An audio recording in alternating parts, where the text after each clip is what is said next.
Buenas, Tema, ¿qué tal todo? Qué bueno verte, Mijael. Como siempre, un I- privilegio. Igualmente, estamos en un mes, el mes de Adar, el mes con mucha mazal, con mucha suerte, y un mes en el que está en medio de él, en Tetvav, el día 15, cae la festividad de Purim. La festividad de Purim es interesante y a veces uno se puede liar un poco porque dice, un momento, Jerusalén es en una fecha, fuera de Jerusalén es otra fecha. Entonces, ¿cómo funciona exactamente? La idea es que habían ciudades que tenían lo que es llamado cercos, Jomá, de la época de la conquista de Yehoshua. Y por lo tanto, en esas ciudades, el mensaje de que consiguieron los judíos salvarse llegó más tarde. Por lo tanto, la halajá queda que mundialmente y en todos los sitios que estén fuera de ciudades amuralladas, se lee la Megilá el día 14 de Adar. Y en los sitios que estaban amurallados como Jerusalén o que estén cercanos a Jerusalén, por ejemplo, leerán en el día 15 de Adar. Es interesante uno de los puntos que estábamos comentando en la Megilá, cómo vemos que Amán consiguió, siendo mano derecha de Ahasverosh, tomar el decreto de deshacerse de todos los judíos en el día 13 de Adar. El día 13 de Adar es el día que nosotros ayunamos. Eh, y es interesante cómo llegó a ese momento. En sí hay un tema importante en esto también, porque vemos cómo Mordejai, que se abstuvo a la ley de no hacer abodaz zará, de no hacer idolatría, cuando pasaba Amán frente a todo el mundo se tenía que arrodillar ante él. Mordejai fue el único que dijo, yo no me arrodillo frente a ti. Y es interesante porque esto fue lo que creó, en principio, esa ley que Amán levantó de matar a todos los judíos. Se podría decir que Amán igualmente buscaba matar a los judíos por otras razones, pero encontró la razón en Mordejai. En principio, esto así comenzó la gran historia, por decirlo así, porque ahí empieza el decreto de matar a los judíos y ahí empieza el problema. Está la firma del rey, Ahasveros firma esta ley y por lo tanto no hay quien pueda cambiar esta ley. Más adelante, empieza un poquito a cambiar la historia en el momento que Mordejai tuvo un milagro y escuchó como Bigtán y Teresh querían envenenar al rey Ahasveros. Él escuchó esto, que fue Mordejai el que lo hizo, lo apuntó sobre su libro y ya empieza la historia a cambiar. Luego también Esther se mete en el reinado mismo, cuando Ahasveros no sabe que ella es judía. Por lo tanto, como comentamos la vez pasada, aquí se va montando una historia que nadie conoce y de repente se levanta toda la luz. De un golpe se ve toda la luz de manera clara. Entonces, es interesante, encontré en los comentaristas que preguntan cómo puede ser que Mordejai cambie esta ley más adelante. Después vemos que Amán es matado porque se cambia todo esto. Esther dice, ¿cómo puede una persona decretar matarme a mí? Dice Hashverosh, ¿cómo matarte a ti? Dice, no, porque Amán era decretado matar a los judíos y yo soy judía. De repente se lo dice. Hasta ese momento él no lo sabía. Dijo, ¿cómo puede ser? ¿Acaso vienes a conquistar mi casa estando yo aquí? O sea, matar a mi mujer estando yo aquí. Mátenlo ahora mismo. Ahora, en el momento que se mata a Amán, la ley en sí no es matada. La ley de matar a los judíos igualmente está firme. Y Ahasveros no dijo nada claro que cambiaba su pensamiento. Entonces, eso es lo interesante. Sí puede haber hecho un pequeño punto de decir, bueno, Esther no fallecerá, Mordejai que me salvó tampoco, y los cuatro que conozco judíos tampoco, pero de manera global, mátenlos. Entonces, no hay nada claro en algún momento que él dijo claramente, no maten a los judíos. Y ahí se levanta una pregunta interesante. ¿Por qué Ahasverosh no, por qué Mordejai, cómo consiste, cómo va a conseguir quitar esta ley? Ahí se levanta una pregunta interesante porque también vemos todo tipo de acciones. Por ejemplo, cuando matan a los 10 hijos de Amán, a Amán lo cuelgan en el árbol porque lo matan, el mismo Etz, árbol que quiso matar y colgar a Mordejai. Pero los 10 hijos de Amán no son matados en el árbol y pone y los tomaron y los levantaron y los colgaron en el árbol. Ahora, nosotros en el judaísmo no tenemos ningún interés en enseñar, en principio, cómo matar a alguien. No hay ningún interés a no ser que sea un caso que pasó algo extraño, pero no hay ningún interés en enseñar el matar. Hasta hoy en día, cuando los militares tienen que atacar un sitio, se atacan y se van. No hay ese tema de enseñar el sufrimiento. Entonces, en principio, ¿cuál es el interés? Y otra pregunta interesante, Mordejai siendo Dayan, siendo juez en Lishkat HaGazit, en el Bet HaMikdash, ¿Cómo puede ser que tenía este interés de salir de casa del rey en el caballo, con el oro, presentándose como el gran sabio, el gran amado? ¿Qué interés tenía él en meterse en la política, por decirlo así?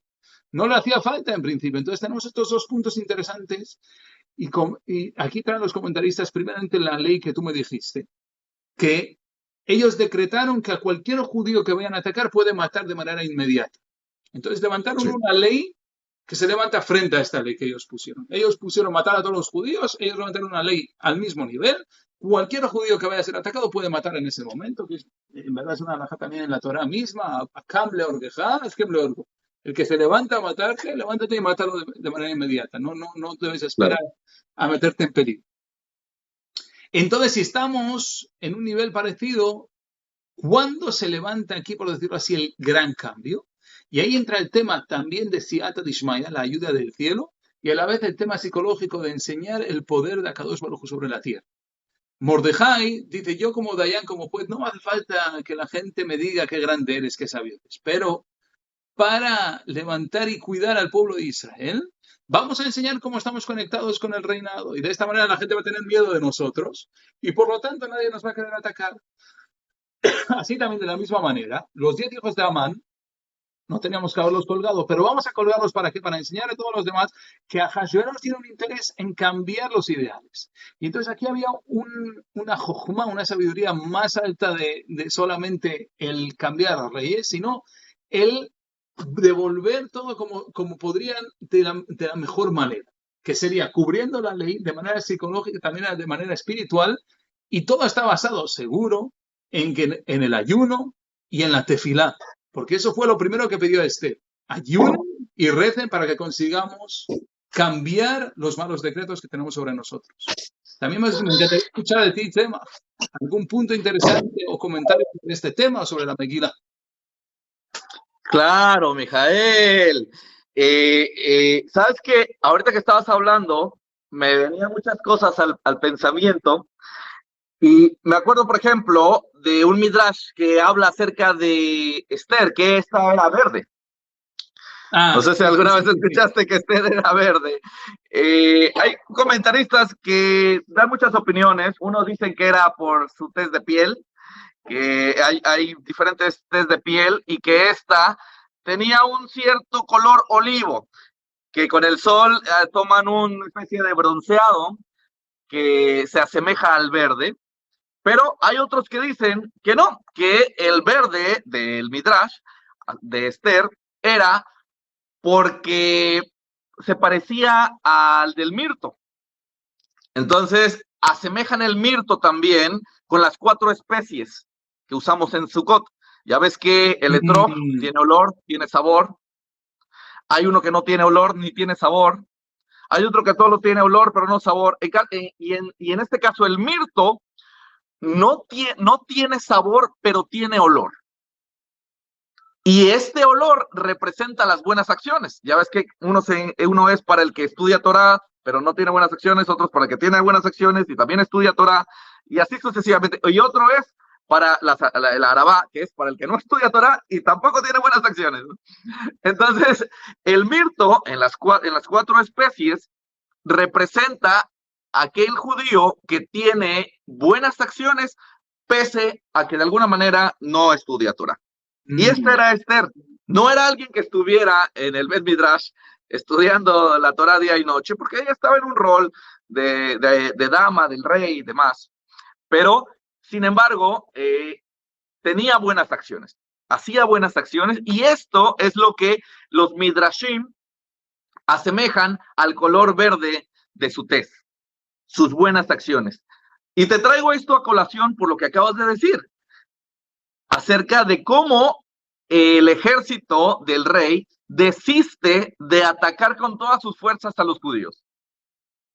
Porque algo que está tras bambalinas y no vemos es que también la actitud de Esther, de las buenas acciones de Esther, pudieron hacer que el ejército mismo tuviera buena voluntad para con todos los Yehudim y así no ejecutar de manera feroz el dictamen que ya se había emitido. Y otro es lo que tú bien dijiste, el miedo, la presión psicológica y el miedo que todo el ejército adopta después de haber visto que al excomandante, Amán, y consejero del rey, lo habían colgado en una horca de 50 amot.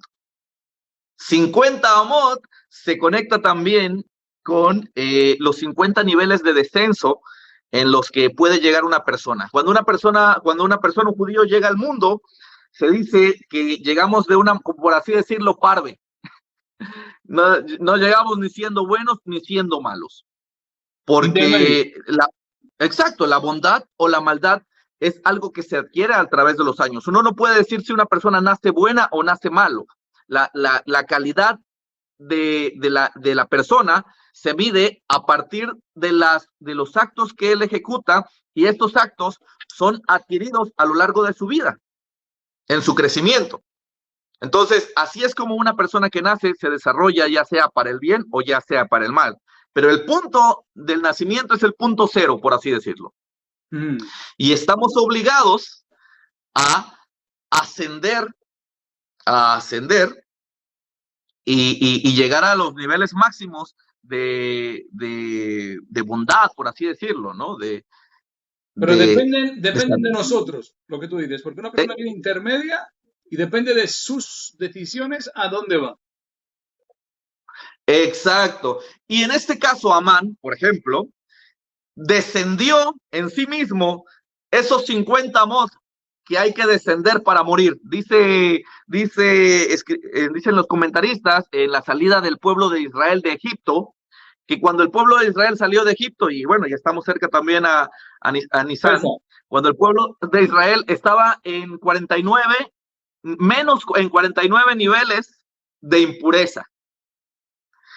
Y nos dice también que de haber descendido un nivel más, al 50, no habrían salido, porque habrían muerto. Así como hacia abajo, en la parte negativa, se descienden 50 hasta morir, también en la parte positiva se ascienden 50 hasta llegar también a morir, pero entrar directamente a Olam Abba, lo que pasó con Moshe Rabenu. Moshe Rabenu murió en... ¿me recuerdas, por favor? Murió en el monte Nebo. Ar Nebo, sí. Ar Nebo. Dicen los comentaristas, Ar Nebo, dice, Alanun Bo, Alanun B. Ven. La Nun es de 50, claro. Exacto, dicen los comentaristas, Ar Nebo, Nun, Alanun, Ben, o B, Bo. Entonces, cuando llega a este nivel 50, Moshe Rabenu abandona este plano y se va, porque llegó al nivel más alto. Pero cuando en su contraparte se desciende en 50 niveles, también se va. Y esos son los 50 niveles en donde fue ahorcado Amán por la naturaleza de su maldad. Y claro está, 50 niveles de impureza vistos por todo el ejército y por todos los judíos, le dan una fuerza muy férrea a todo el pueblo judío y le dan un miedo muy, muy atroz, muy feroz también a todo el ejército de Ahasverosh, y por tanto no es ejecutada esta ley. Chazak Baruch.